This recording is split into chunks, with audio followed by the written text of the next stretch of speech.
Commence primary ignition.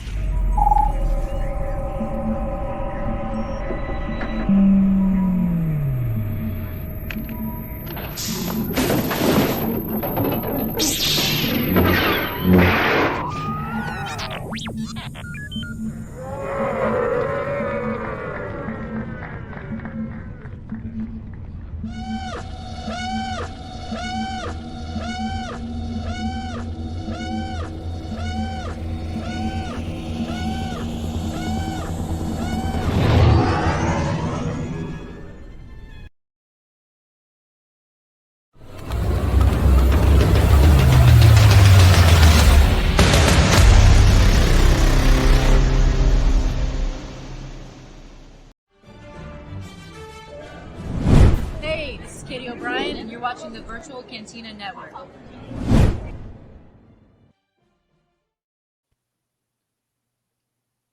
Hey, everybody. Hello. Welcome to our special presentation of Daughters of the Galaxy.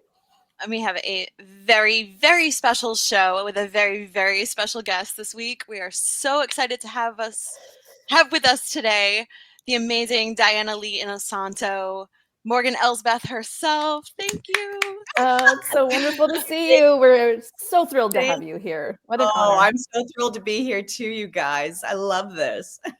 And I love the title, Daughters of the Galaxy. I love this. I love this. I love this. Yeah, they came up with it. I mean, everybody is somebody's daughter, right? There's such a variety of characters and stories and backgrounds, but we're all somebody's daughter. So we thought it was a nice title. Yeah.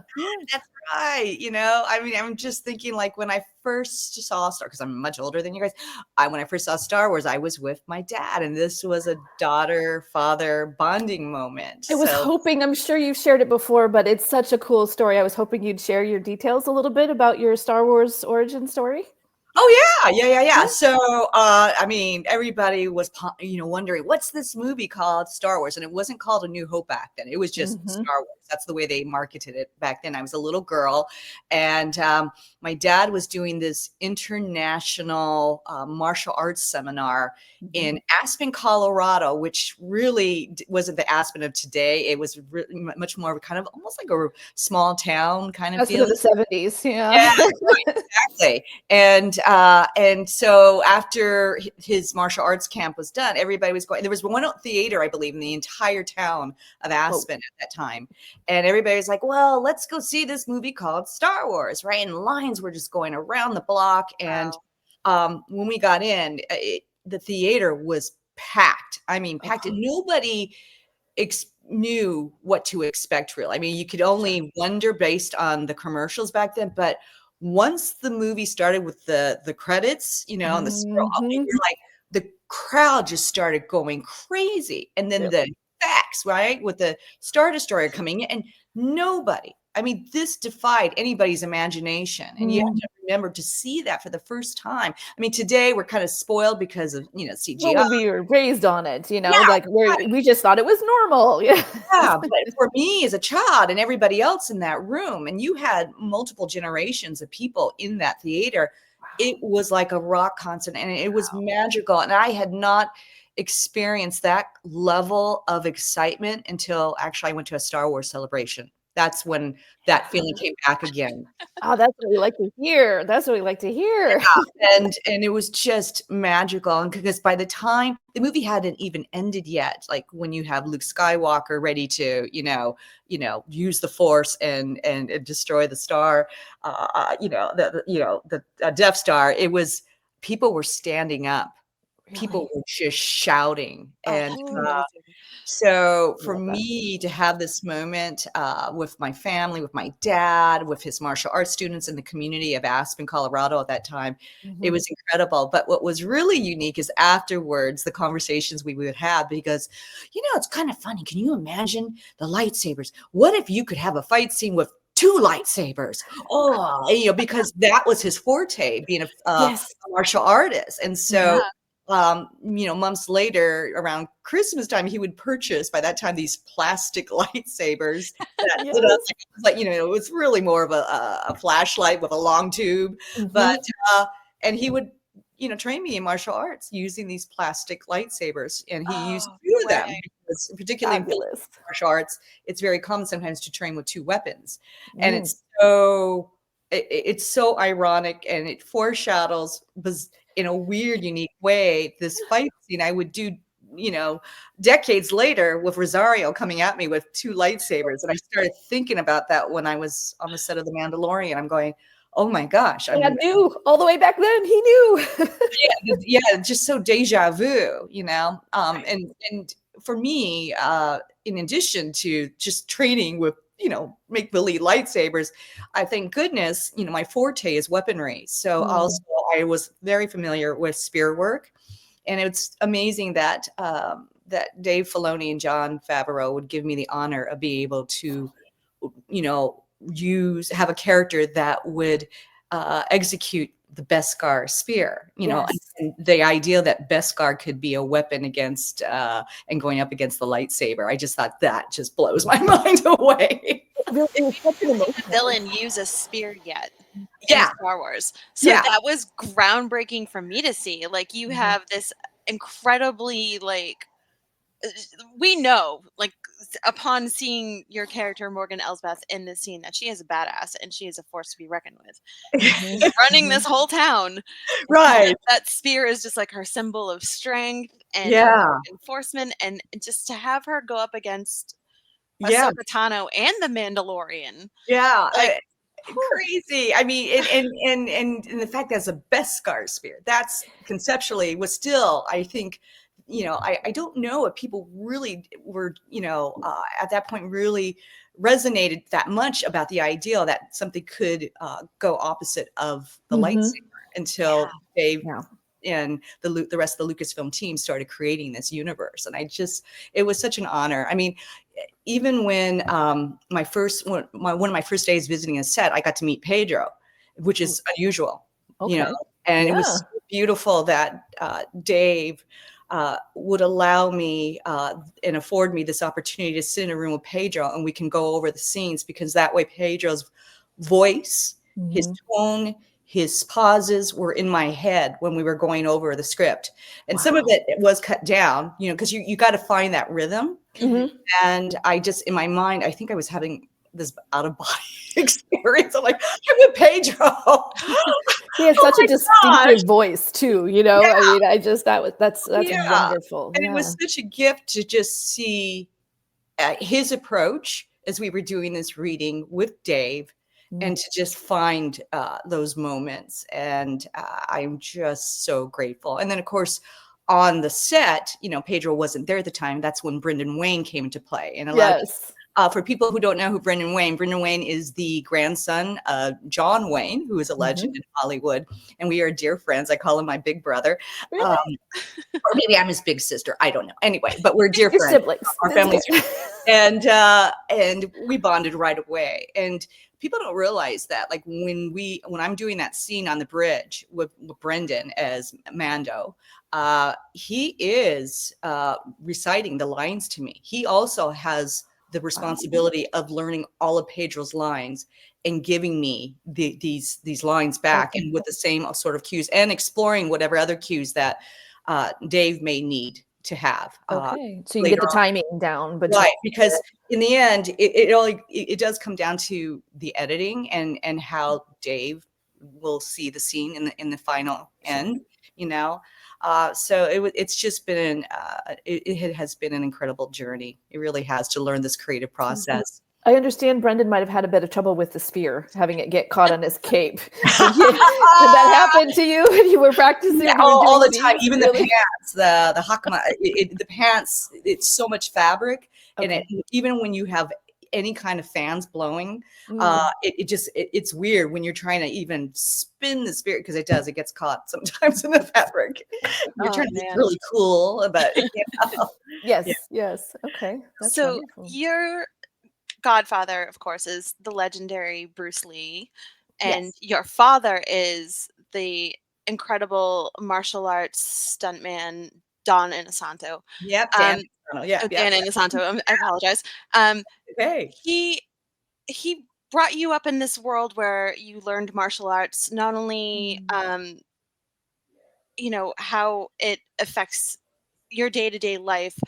But for possibility of a future career, did you ever imagine that you would be um, going back into Star Wars and using what you've learned from these two important men in your life to bring martial arts and stunt work into a new generation of people? Oh, that's a great question. Yeah, I never the weird thing is I used to always visualize me doing a fight scene with a Jedi, and I just figured that was just childlike wonder because I love Star Wars so Sure, much. we all did it. We all did it. Yeah, but I would visualize, and I could see fight scenes in my head growing up as a child, even in my even in my adult years. I always just pondered, like, yeah, can you imagine if I could just be in the Star Wars? And I would daydream of this all the time. Not even daydream, I would really see it. And so it's weird how that life would unfold in this way by fate, the threads of fate. I love that line now, but Yes. that I would inevitably be in this position to actually be in the Star Wars universe, and that I would be given this honor to and responsibility, because when Lucasfilm casts you, they are trusting you to be almost like an ambassador with this universe, with this franchise, and I take it very seriously. And yeah, I never would have, in literal sense, ever imagined. And because it came so later for me in life, because I've been pursuing this industry since I was 18, 19. And I never could get any breaks, and that's one of the reasons why in my younger years, because of my martial arts ability, I had to be I actually became a stunt woman, but I was always an actress. People didn't know how to cast me. And there weren't a lot of roles that fit my type. Sure. And so really the stunt world became my my education to how the Hollywood system really works. And I would take that opportunity to learn every facet of a set, and I would treat it like this was my education, because years later I would decide, as I was aging out as a stunt woman, to become to try to do what my godfather did, and write, direct, co-produce with my husband and my manager, and then star in my own independent feature film, which was called The Sensei. And Yes. that's how Lucasfilm found me. Oh my gosh! So you came full circle. Yeah. Yeah. And it was scary. It's very scary to take this journey when you have little money.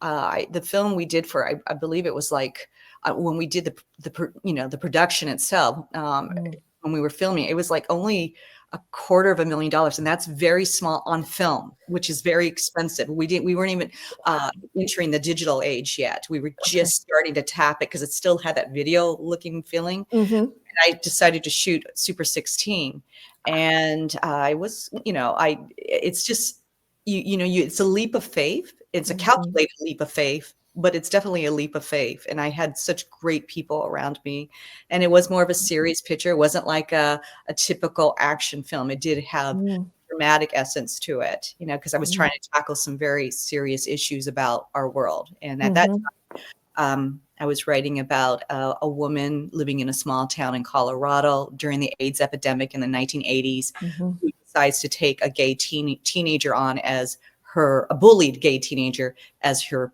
pupil and student. And look at my journey now. It's been amazing. Oh, that's wonderful. Gosh. Oh, thank you. Absolutely fabulous. Yeah.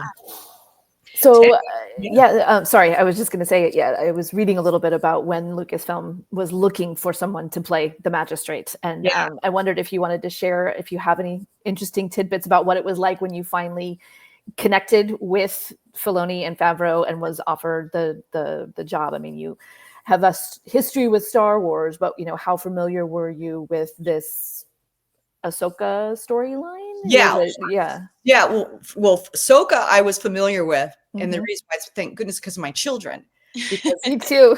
I was always a fan of Star Wars, right? So even when Dave Filoni would do the Clone Wars movie, there was no TV show yet. Do you remember that the animation series? The I was micro a series, diehard fan. I said I am going to go see the Clone Wars. Star We Wars. bought the DVDs. Yeah, We still have them. Yeah. kids to go to the theater. I remember I had a stroller. I put Zachary in it. I had Sebastian. Let's go. We're going to see it. Okay, Mom was there. I was in for the full ride. You know? Yes.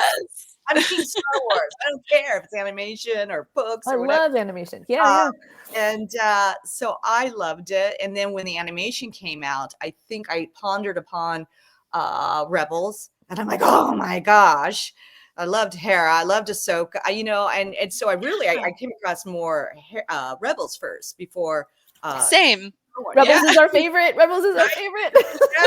And then I'm like, oh, I got to go back, because when you're a mom, you're kind of sort of watching the TV, you're doing the dishes, and you're like, oh, this is good, So yeah, but when I got the call from Mandalorian, let me share that. I thought it was a joke. I thought it was a cruel joke that somebody somehow, my dear friend and manager, Tarek Heitman, called me because I couldn't get a break. Listen, even with the Sensei, it took another 10 years before I would be discovered. Wow. Because that movie came out during the Great Recession. And I'm like, wow, I didn't make any money, but it was kind of out there, floating. Yeah, terrible timing. Floating around. And I just kind of had to just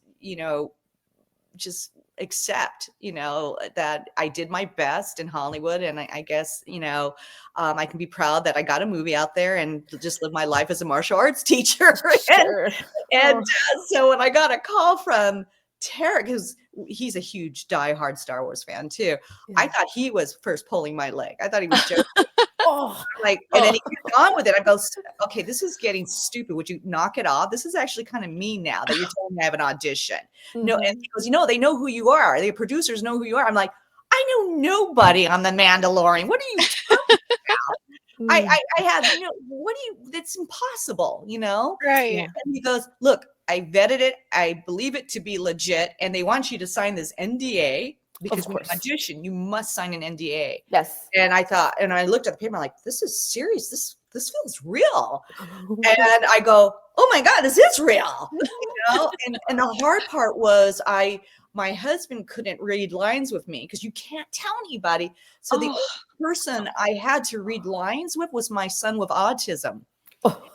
And thank goodness the script is disguised. So you would never know in a million years that you are auditioning for the Star Wars universe. Right. And we were going, thank goodness, because repetitions and all that patterns don't bother him. And he's just like, la, la, la, la.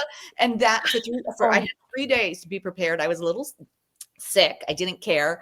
And I just day and night, I was going over this till it was a part of me. I was doing research on what I could apply to this. I had, thank goodness, stage training. So I kind of felt intuitively that I could apply like a mid-Atlantic or British accent to this, because I was noticing a pattern.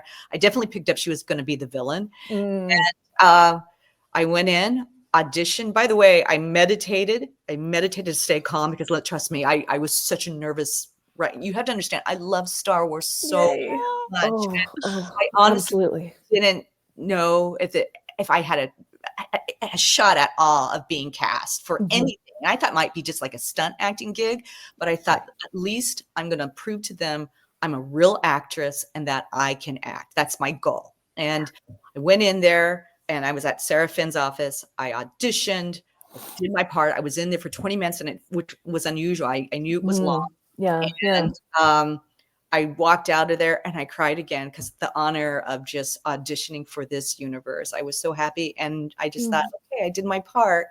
And I kind of just thought, well, I'm proud of myself. I felt good with my performance, but they might be looking at tons of other people. So you can imagine how stunned I was when I'm standing in the middle of a tile shop. And my manager calls me and they're like, you got the job. I'm like, what? Whoa. I screamed in the tile shop. And yet I couldn't tell anybody what I was screaming about because I'm under an NDA, but I'm like, this isn't happening. But then I don't know what I'm doing. They never told me who I was, and Sure. and that's kind of how it all happened. And then it would How be long did you have to wait before you found out? I mean, was it months? Was it a long time about a before? month. Oh, I think wow. it was about a month, because you have to remember there was Thanksgiving, there were breaks in between. And Right.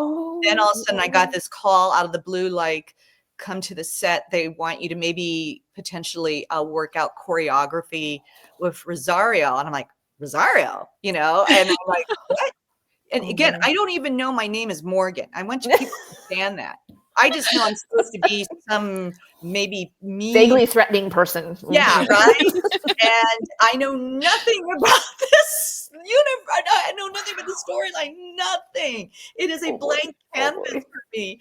And so I go to the set, and the first person to greet me was Jon Favreau. I want to cry about this. It was Jon Favreau to greet me. Wow.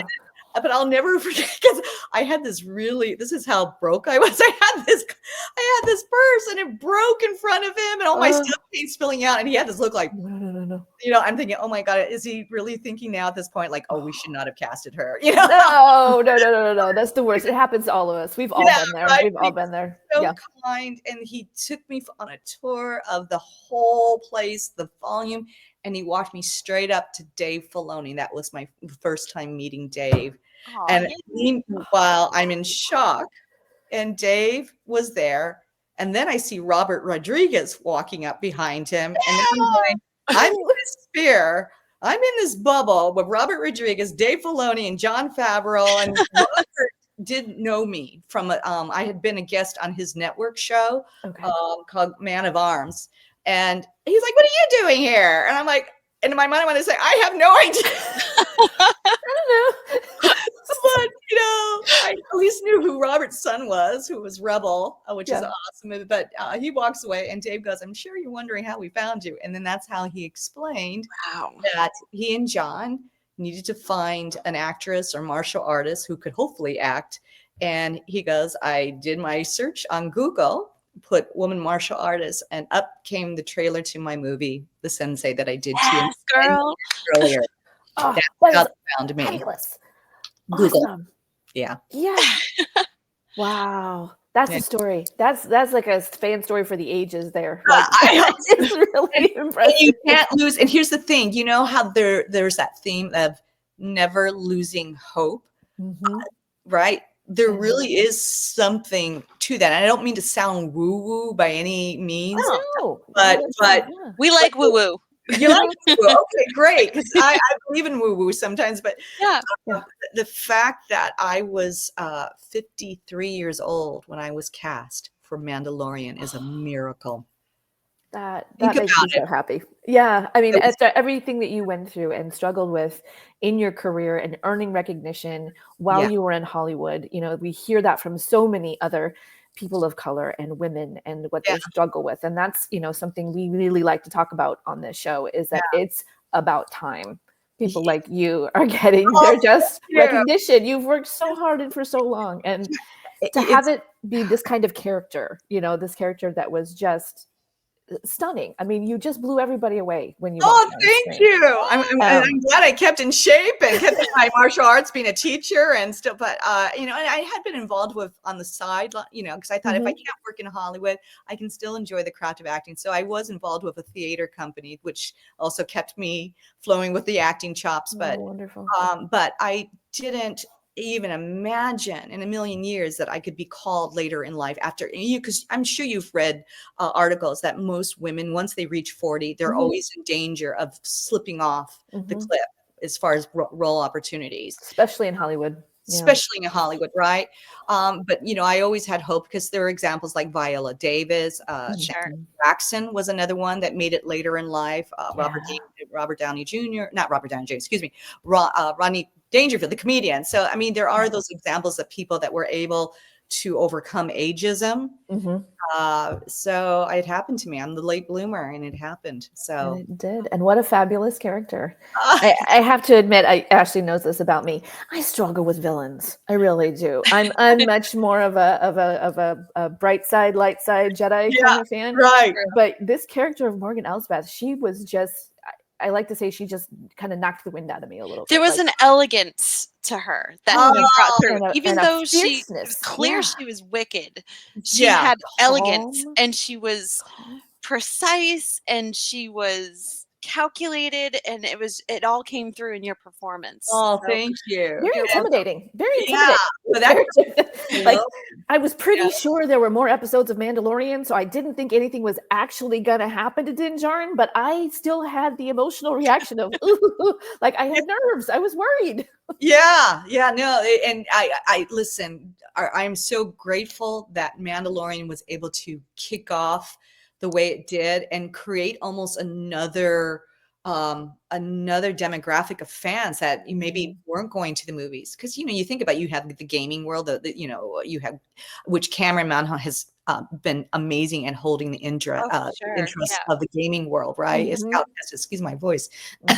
But I know people now, when I do Comic Cons, they say, oh, well, one of the first questions, because I always interview people that come and visit my booth, I go, I want to know what brought you to the Star Wars universe. And I asked them, some of them said it was the movies, but I am amazed. Some of them say it was Mandalorian, Yes. My dad would have loved this series. He would have absolutely loved it right off the bat. Yeah. The Mandalorian, thank goodness, has spawned all these amazing shows, from, everything from Andor, Skeleton Crew, Obi-Wan. I mean, and as of course, Ahsoka, which I didn't know at the time. But when Rosario and I were doing the fight scene, and not just the fight scene, just that episode, that would be a deciding factor whether or not we could possibly even have an Ahsoka show. I didn't know that at the time. I'm glad you didn't. I would find that very nerve-wracking. Oh, I would too. I absolutely am glad that I didn't know that. And then it was challenging enough when George Lucas came and visited our set, and he had to watch Rosario and I do our fight scene. I'm like, girl. Oh man! Oh boy! Oh my gosh! There's George Lucas. There's Kathleen Kennedy. They just are visiting the set. That's a credit to you. I mean, you just kept calm and carried on. Yeah, remarkable.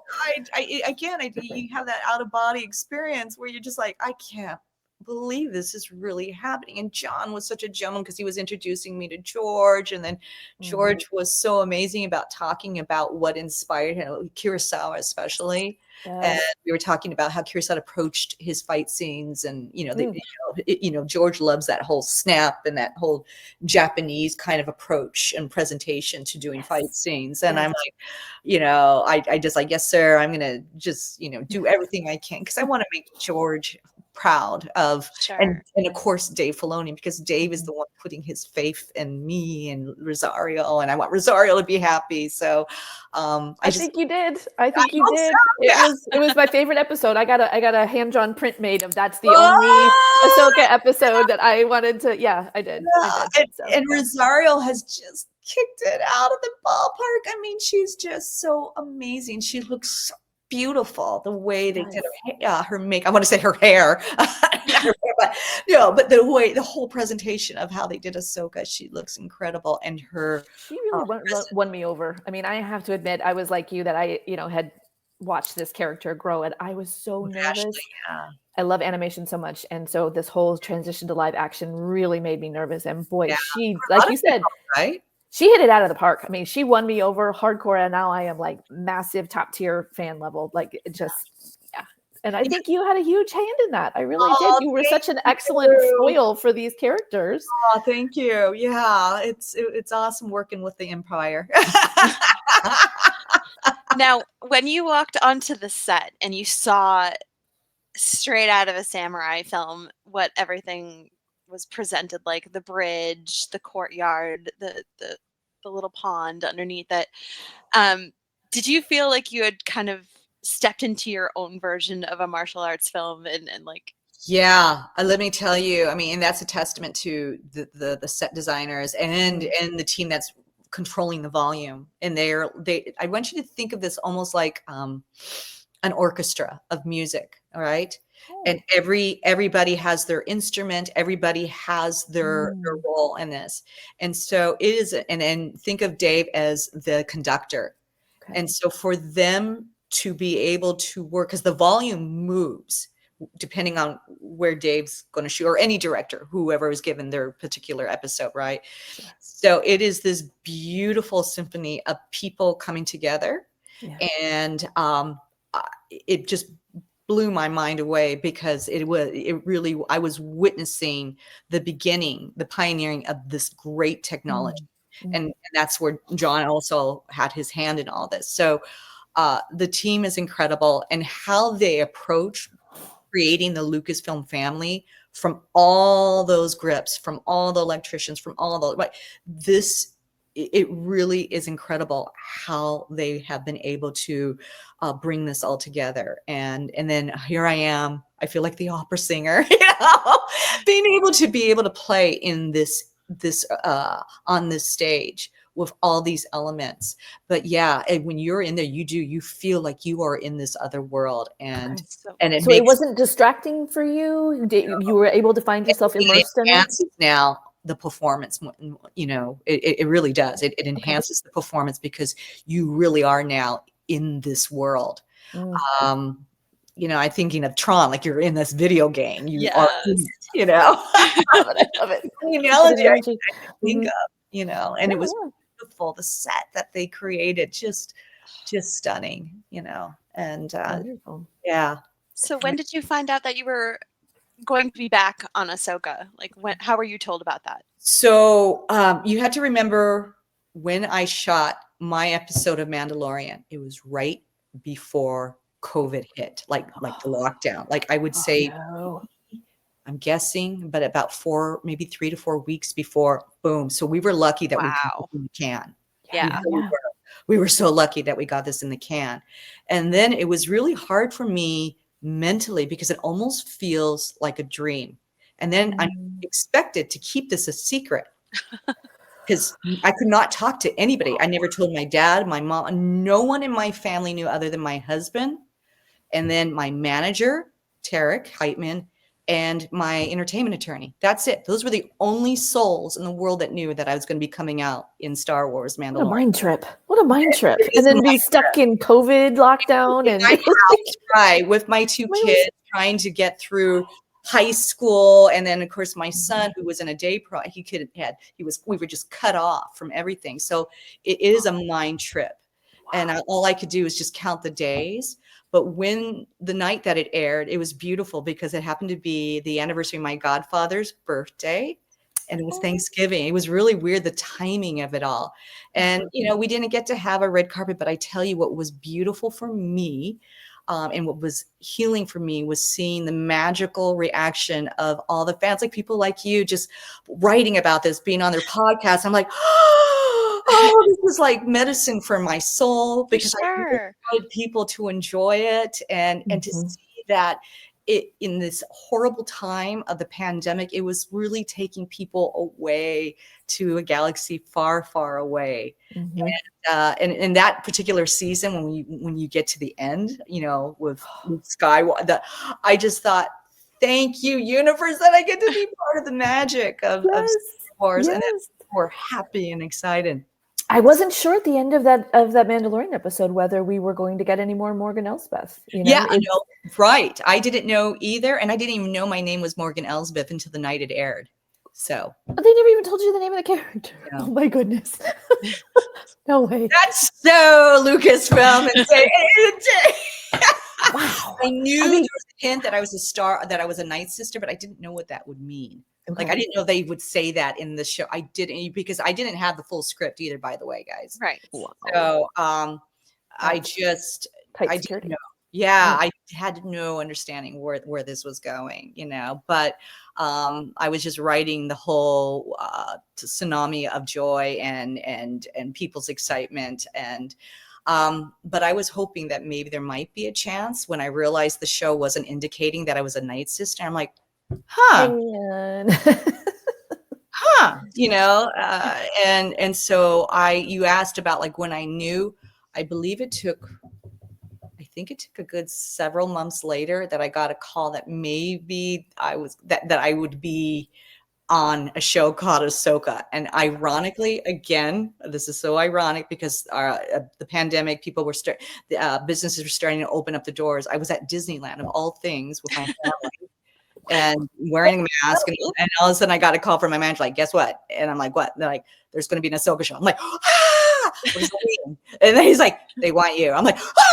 I started crying and I couldn't say anything, but it was amazing. Yeah. So it's just a lot of magic happening. Literally the happiest place on earth. Yeah, literally the happiest place on earth. Yeah. Definitely for you that time.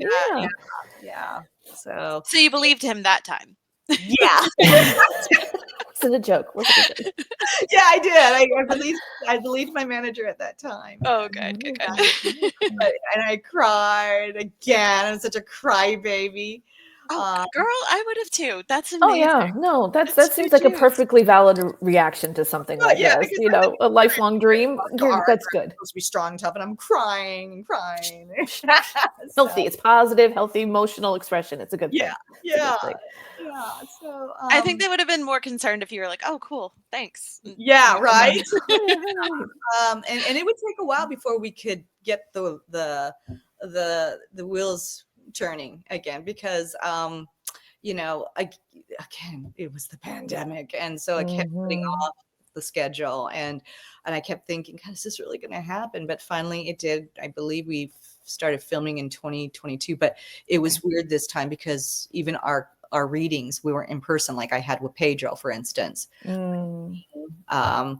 Was by Zoom, but in a weird way, we were able to kind of bond with each other. And that's where all of a sudden I'm meeting Mary and Ivana, and Ray was alive and he was there with us. And then a couple of the readings, I remember Hayden being there, and you were there for that, Ashlee, because I met Hayden. I would have met Hayden the same time that I would have met you at Chicago at CT. Isn't that funny? That was such a good weekend. I was like, oh my God, Diana Lee Inosanto's here. I have to go say hi. She was so awesome in the Mandalorian. And then Hayden's here too. Like, you guys must have known at that point that you were both working on Ahsoka. No clue? Oh my gosh. No, because I remember that was on the heels of doing Mandalorian. I had no clue. And I was meeting Hayden for the first time at that C2E2 where I met you. And I met Giancarlo for the first time. Yes. Oh, and wow. so I think we were all pondering, what's going on? Do you think? Why are we all here? It's possible. But, of course, they never tell us anything. That's part of the, actually, I do think there's a beauty to that, and it's a good thing. So when Hayden realized that I was on the show, I think it was when I had to go in for one rehearsal to get the choreography or be introduced to the choreography. And Hayden's like, yes, you're here, Oh my gosh. Yeah. So How fun is that? Yeah. So when did you start keeping a journal about Morgan? I understand that was something that you did to kind of help you process the character's journey. Did you do that with Ahsoka or was that with Tales? I did that. Oh, okay. Great question. So I actually started early on just from my training, creating an understanding. And I piggybacked a little bit on my own stage training because one time I played, it was a very unorthodox theater company I was with called Lodestone Theater Ensemble.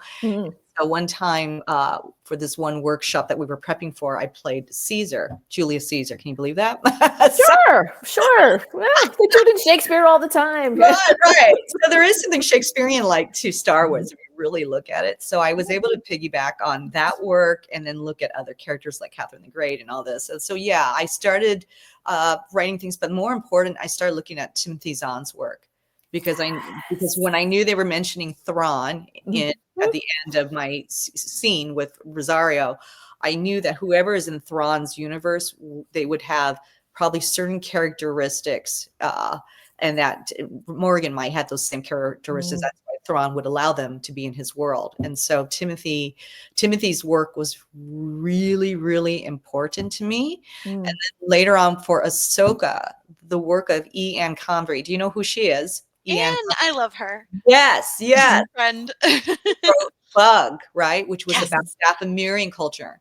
And so her work became important to me to understand the culture and how the women were in this world. And so all of that was a gift to me to prep me for Morgan. And then Tells of the Empire again was another secret that Dave sort of kind of said, hey, we're going to do this animation, but he didn't go into details. Sure. So I didn't know if it was just going to be, I'm on for a few seconds and then I walk away. I had no idea they were going to dedicate, out of the 6 episodes, 3 of them to Morgan's background. Never knew that. So that's all, again, the beauty of Dave Filoni and his team working out this background to Morgan and how she had a very traumatic background, and it explains why she became wired the way she was brilliantly. So it was really kind of traumatic to watch. I can't imagine what it must have been like for an actual character to go through that, because just as an audience member, I felt like I had to watch between my fingers. Right. Well, you think about it. I think what was fascinating, it's very yin and yang, Morgan, Elsbeth, and Ahsoka. If you think about it, these both, when they were both young, they saw some horrible events. Think about this. In the same war. Yeah. And yet you get to see how, because Ahsoka could have easily maybe gone a different direction, maybe, right? Maybe, especially when being ousted by the Jedi and being falsely accused. And for anybody that hasn't seen the Clone Wars, I'm so sorry if I'm blowing this. But and yet she didn't. She stayed this certain path and course, and whereas Morgan went this other way. So it's amazing the paths and the choices an individual can take, depending, you can let it are you going to let it destroy you, eat you up, or are you going to continue to rise above that and evolve and expand like Ahsoka does? And so that's what I think is amazing about these characters that Dave Filoni has created, and I think serve as a warning and also as inspiration. Yes, I would agree. That was very well put. That is yeah.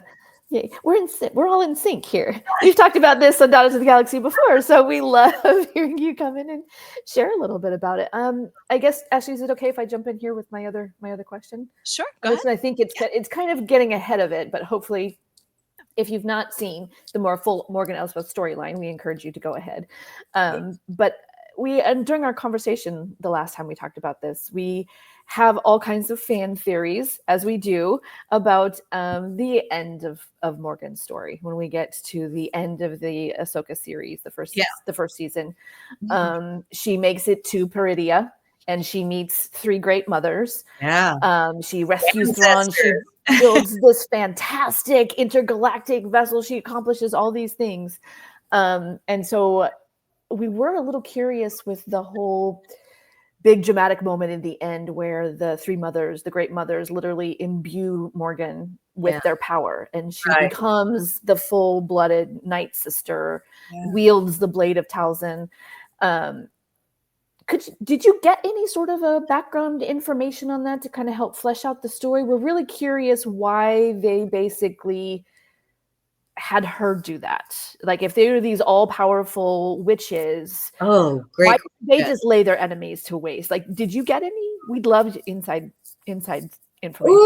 That is a great question. Look at you, Ashlee. I think because it was evident that she is such a warrior that it made sense to let her be the vessel to go up against Ahsoka. This is the way I think I was interpreting it in my head, because Ahsoka still has the Force, right? And so I don't see the Great Mothers being able necessarily to be able to go up against Ahsoka just exclusively with their powers. I think they would have needed, particularly because, even though everybody's Force sensitive or with the Force or whatever, I think personally they needed to definitely utilize Morgan in this way, because she was a skilled warrior, and they're going to put their best foot forward by using her.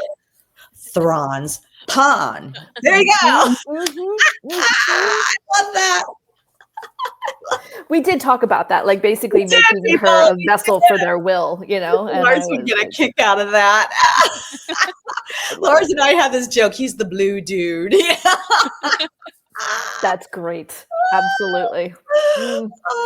But So what was it like working with him? I mean, he was such a fabulous character in the books and then in Rebels, and to be able to carry that voice through to Oh my live god, I action. lost my mind when they announced that oh my you would be in God. Ahsoka and Lars would be in Ahsoka. It felt like everybody was Well, I'm just so coming back. familiar with Lars's work, just from House of Cards, and he's done other Yes. work. He's a Mhm. brilliant actor, and I loved working with Lars. And he's such a gentleman, and his talent is incredible. Just like Ray Stevenson, they were both these Oh, great. amazing powerhouses of creativity and acting and finding the moments. So it makes Mm. my job easier as an actress to be in the moment.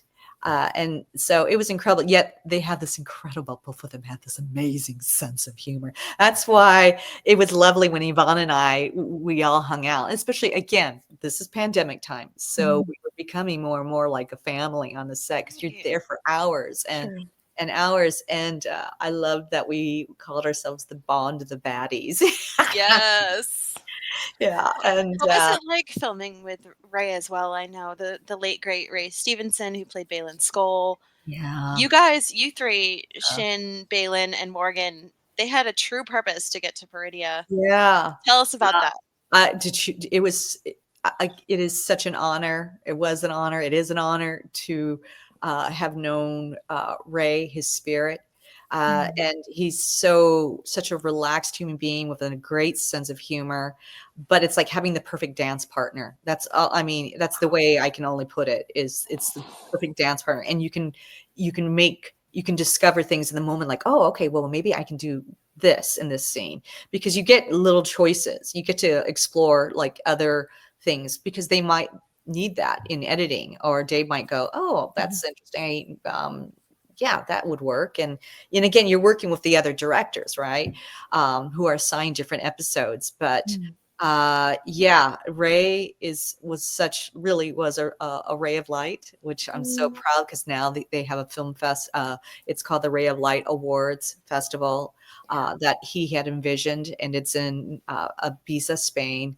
And his family, his community got this kicked off this year off the ground. Wonderful. And it's all about putting out their documentaries, films, music, and putting out tech information to help amplify and contribute to a better humanity and give voice to the creatives to be able to show their work and inspire people. And that's what Ray was about, speaks on a deep level to his commitment at the time when he was here on our earth to really just do great work. And so that definitely I felt baptized in that kind of creative spirit, and yeah. How remarkable. Yeah. Thank you so much for sharing with us about that, to make sure that people have it to go look for it, to be a part of. I mean, what a wonderful blessing for his memory. Yeah, it is. It really is. So,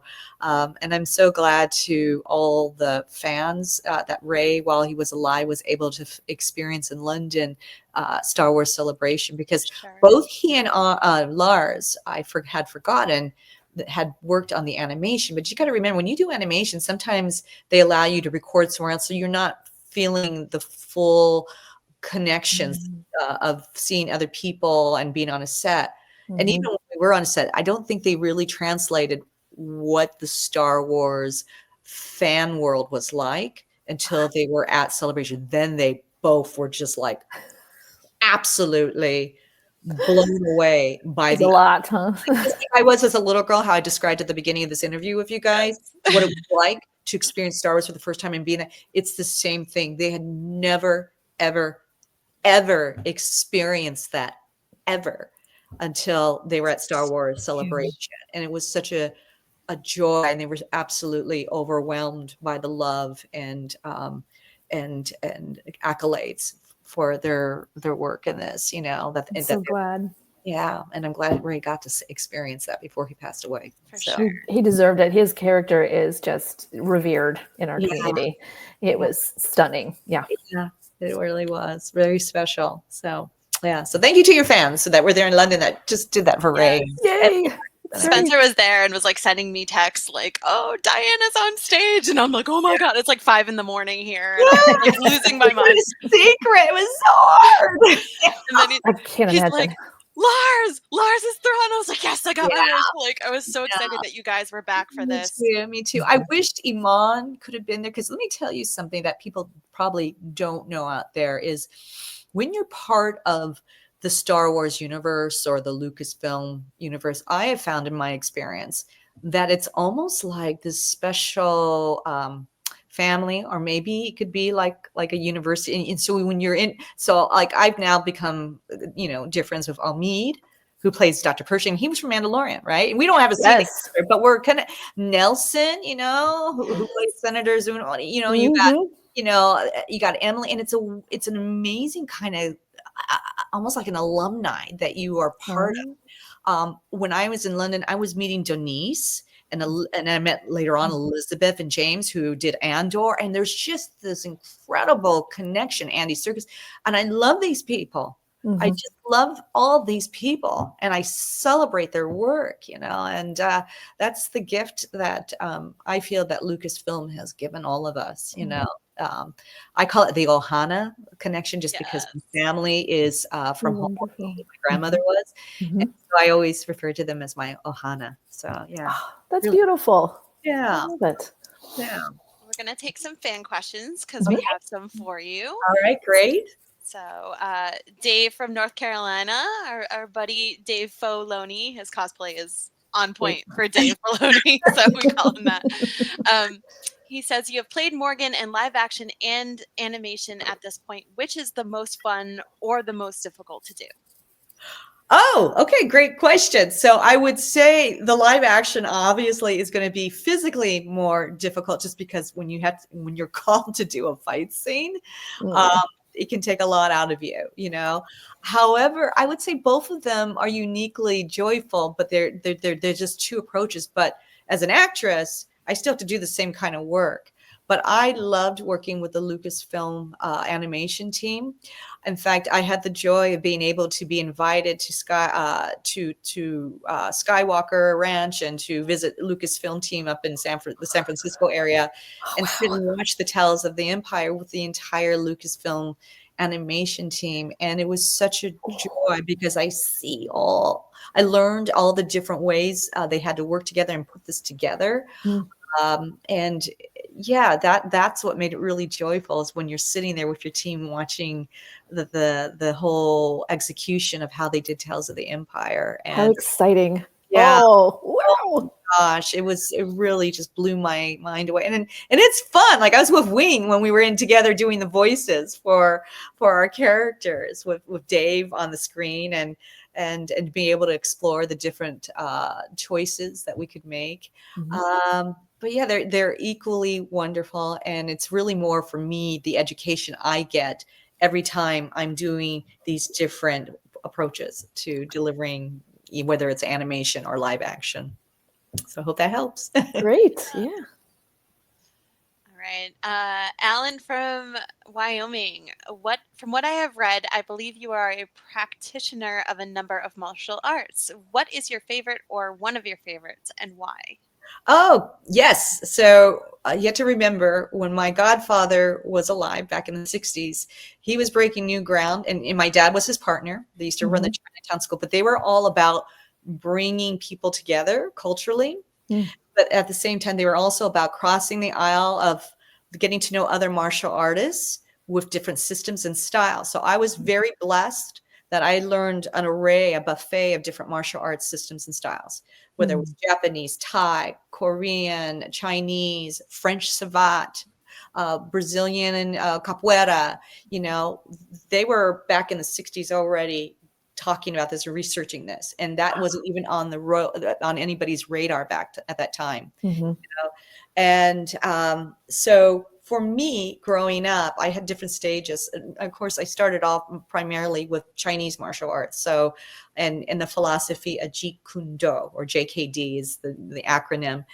And that is really a philosophy of being able to bring in elements of different martial arts and what is best for you and utilize it. But it was always kind of based in Chinese martial arts. And then later on, I would move into doing Muay Thai or Thai boxing from Thailand, Indonesian martial arts like Pencak Silat.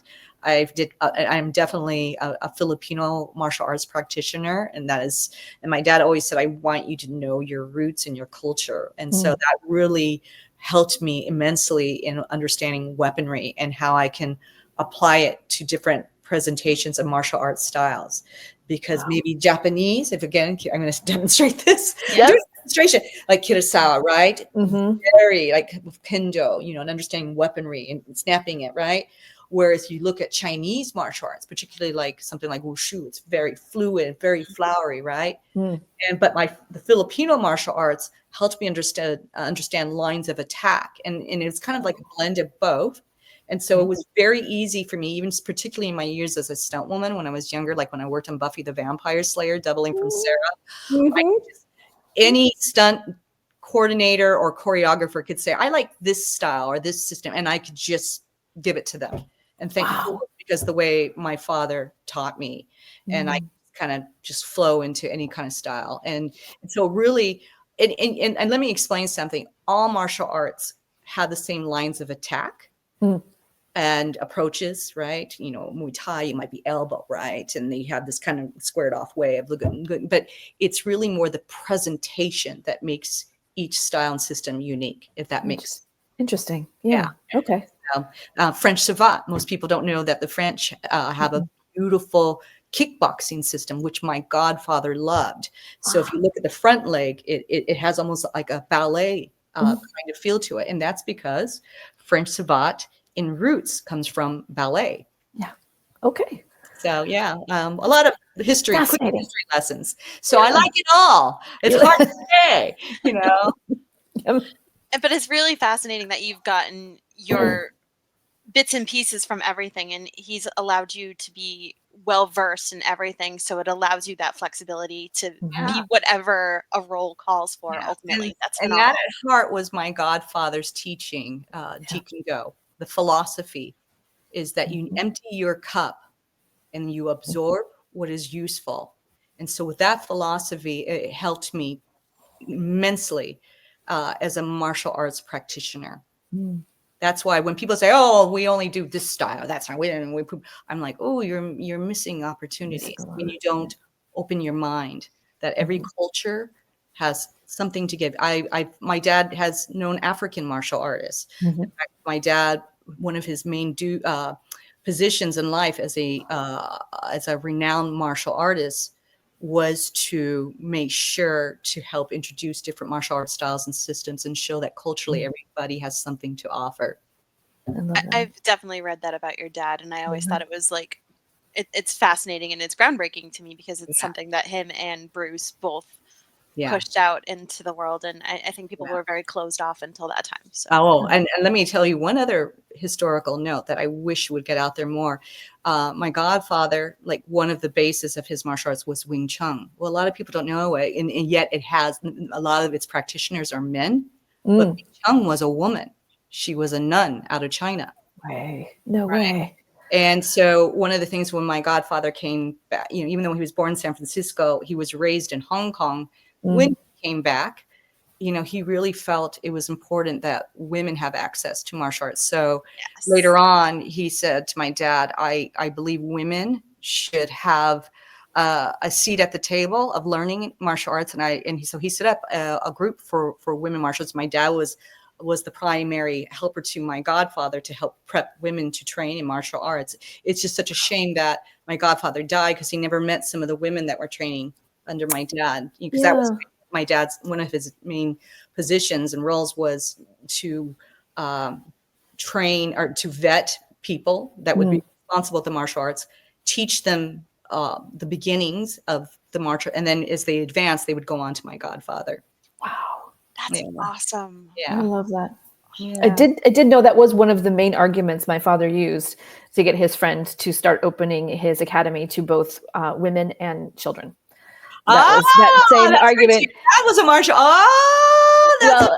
Yeah, his friend, that he actually said that he's like, if Bruce Lee is okay with this, sir, why aren't you? Yeah, no, My dad, my brother was one of their first students that's that was a incredible. child What's as the an style? adult. So What's the style or style? my father followed judo. We Judo, did yeah, taekwondo, and sure. my sons did jujitsu. So And we've kind of jujitsu, all yeah, done, little yeah, bits and pieces of it. So absolutely. Yay! All right, Dad. okay. Our next question is Clark from Kansas. How does lightsaber combat differ from eskrima stick fighting? Oh, well, what is more a fantasy weapon that you use in, that's presented in a galaxy far, far away. But honestly, it's not that different. It's the same still approach. It's the same lines. It's just, again, the presentation, the taste of how you want to, present, the kind of fighting style.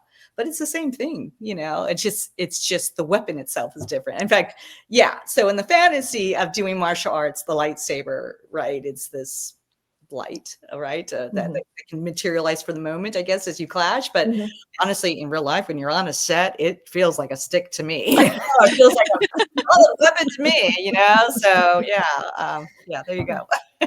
Awesome. That's so cool. Bruce from New Jersey. I am a big action figure collector. What was your reaction the first time you saw yourself as a figure? I would have lost it.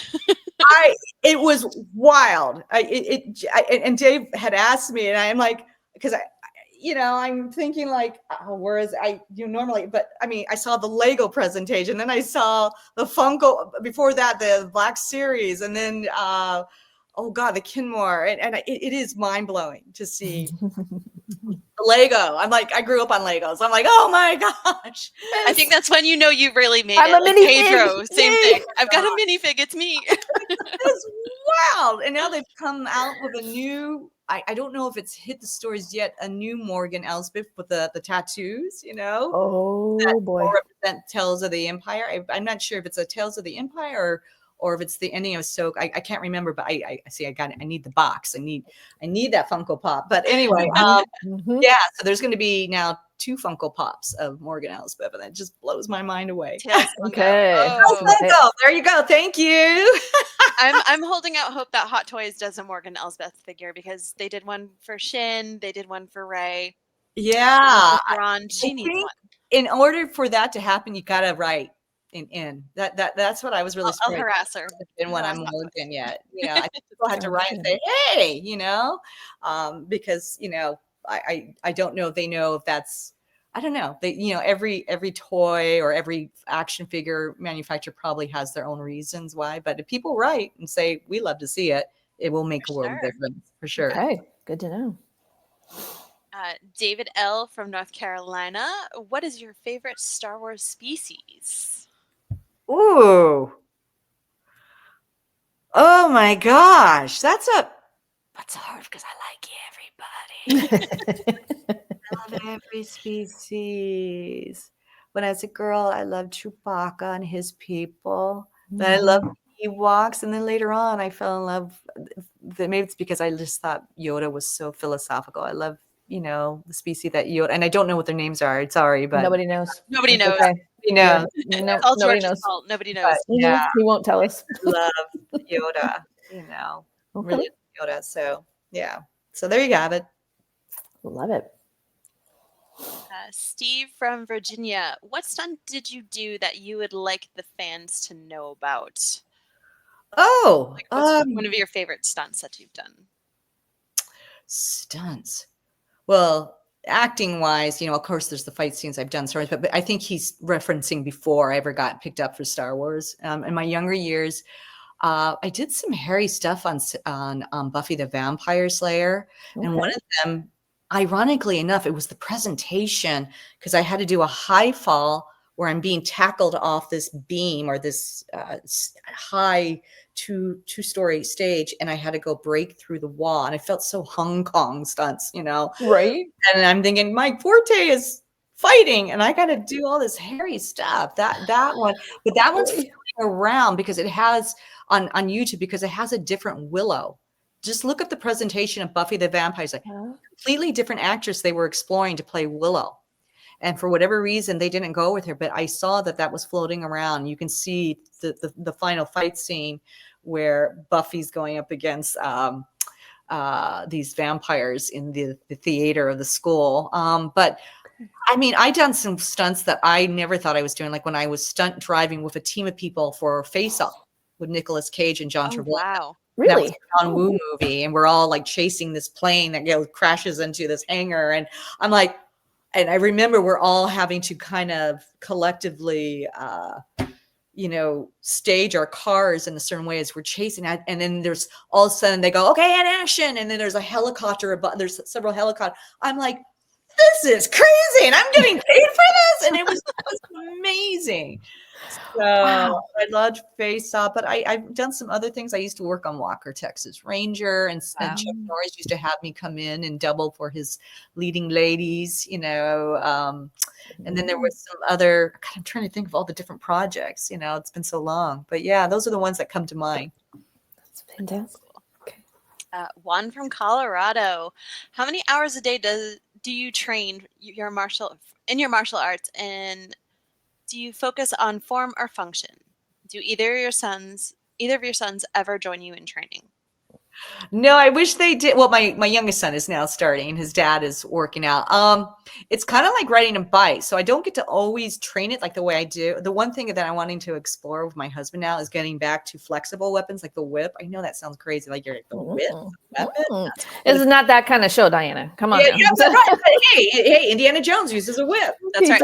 He does. That woman. I like the question, form or function. I would always say first, function is important. But form is important. But, from a practical standpoint, if you are ever attacked, it's not like you're going to look beautiful when you're in the moment. It's really what is functional, whether whether it's the stand-up game or whether you go to the ground. So I would definitely say function first, but I still swing a stick. I still do different techniques for disabling and a weapon, whatever I can, and then of course I do work out. I do think it's important to always work out your body. It's the only temple we have in life. We got to take care of it. Yeah. Motion is lotion. Keep Yes. younger. and medicine to the body. Yes. So. Sure. John from Florida, your introduction to Star Wars in Chapter 13, The Jedi, you shot with legends like Michael Biehn and Rosario. What was that like? Oh, an honor. I love Michael Biehn. He's sci-fi royalty. Come on, Terminator, right? And oh my gosh, he did Tombstone. So it was a real joy getting to know Michael and to be able to be trapped with him up on that one stage, right? And we talked for hours, and I loved hearing about his journey in the Hollywood system and his time working with James Cameron, which was a real education. That's what I love, is the chance to meet these people and understand their journey and what they've learned and their struggles. And that was a gift. And of course, Rosario, oh my God, she's like again, Ohana sister. She is fun, humorous, yet there is a spiritual component to this woman. She cares about people. She cares about our world. She wants to do everything she can as a human being to make the world a better place. And it's just a tremendous honor. Her journey came from very humble roots, and for her to evolve and be in the position she is in Hollywood is incredible. It's inspiring to everybody. And so, that's my blessing, that I get to experience her energy and her spirit. And it's a cool thing. Wonderful. And of course, Spencer from Boston. What was your first impression of Grogu? Did you get to see the Grogu puppet firsthand? Oh, yes, I did. It's so funny. So yes and no. So there's Grogu, and then, CGI Grogu. There's Grogu, the puppeteering, and then there's Grogu. I call it the stand-in. So I worked with Grogu, the stand-in, and with Brendan. So Grogu is the coolest, man. And he He also, I'm sure everybody in the world was calling him Baby Yoda all the way up until the time of my episode where they said, "Oh, he's got a name, Grogu." And I'm like, "That's great, but I have a name too. This is awesome." It was all about a theme of names, Grogu. Then I found out about Morgan, and then everybody heard Thrawn. That Thrawn's coming to town. So that was quite the name drop. Yeah, it was such the name drop. Wow. We were shouting in my house. I also have a very clear memory of watching that episode shouting with my boys and my husband for Thrawn. Oh my God! Like I lost my mind. I know. It's so funny for me as a joy because I like watching these podcasts where people watch an episode and see their reaction, and I loved it because everybody's like, and then they say Thrawn. They're like. Yeah, that's what I love. She's body positioning where everybody. Like, the show was on at 3 a.m. during that time because it's when they were airing them at midnight Pacific, and it's 3 a.m. here on the East Coast. Right. And I'm just like, wow, this was totally worth waking up. Yeah. It was so early for it. Priceless to see everybody's reaction when Rosario's or Ahsoka says, "Where's Thrawn?" Amazing, yeah, so good. I was like, oh, I want to know more about that. Like, I really want to know more about that. Tell me now. Yeah, especially you've been reading Timothy Zahn's books and then watching, Rebels. We're such big Rebels fans. I was like, we're finally gonna get an answer. Yes, yes. Yeah, it's incredible. I should. Where are hello. Hello. We were hoping you could talk to us a little bit about your appearance coming up later this summer. Oh, yes. I can't wait. I'm going back to Texas. Woohoo! Yes, I can't wait. I'm excited. It's been a while because when I used to go to Texas, it was primarily for working on Walker, Texas. Right. This is amazing. Yeah. Okay. I used to watch that show every Saturday night with my dad. So did you? Yes. Right? Yes. Yeah. But it's so cool that you are joining the VCN family at Boonta Eve. We really appreciate you being there. Tickets are still available at virtualcantinanetwork.com. You can come out, meet Diana. Tell her your Star Wars story. Yes. Have an opportunity to hang out with the family. Yeah. Yes, absolutely. I can't wait. Yeah, it's brought to you by VIP Home Theaters. They are our primary sponsor for this and bringing Diana out and everybody else. So many people who you have to meet, you guys. As you can tell, Diana's lovely in person. It'd be so worth going. So make sure you guys get your tickets and go down there. It's at Rebel Scum Con, August 8th through 10th, 2025 at the Frisco Conference Center in Frisco, Texas. You can get your tickets at rebelscumconventions.com. Woohoo! I'm so excited. I hate that I won't be there personally for this because I'm doing Fan Expo Boston. She's working. I'm an artist, so I will be there for that. I get it. I will be there in spirits. I hope you come back this way. For Rhode Island Comic Con, it would be lovely to see. I can't wait. I am looking forward. This is the one thing I do love about this journey is I get to travel to a lot of places and meet the fans because normally that was a world reserved mainly for musicians. So it's lovely now that we're living in a time where actors, especially if they belong to a certain franchise, get to, meet their fans and just talk everything. In my case, Star Wars. So I love it. We're so grateful for it. It's just, I keep telling my kids, they're pretty much sick of me saying this, but I'm like, you are so lucky. Nothing like this existed when I was growing up. It's just right. It's a wonderful new nerd-filled world where we get to get out and meet our favorite people. Nerds. When I had to hide that I was a nerd, now it's like, I'm a nerd. So exactly. Proud of it. And there's almost 100,000 of us. And I feel like as a woman, this is more important than ever because in the 70s when Star Wars first came out, you had Mon Mothma, you had Leia, and that random girl on Hoth. That's all you had for women of the galaxy.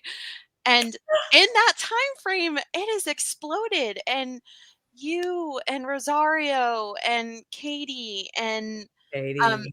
Yeah, we get these incredible so many women characters have been added to it since then. Yeah, no, it's really a magical time. I love it. So It's why we can do this show, because of you and the rest of the strong female and femme characters and the writers and the producers and the directors that are making all these things possible. Yeah. And we're so honored that you chose to come Oh, talk to us about your wonderful life. Daughters of the Galaxy. That is such a great title. I love it. Thank you. All right, Daughters of the Galaxy. I hope all of you are enjoying some time with your fathers too, because it's Father's Day today. Yes. Happy Father's Day to all the dads. All the dads of the world out there. The dads. So, all right. Well, everybody, it's been an honor to be here. And thank you for the privilege. We appreciate it. You know, I can't wait. Absolutely. We hope to see you soon. All right. Thank you, guys. May the force be with you. Ashlee. All right. Tell Spencer I said bye. We will. Thank you. All right. Bye. Bye.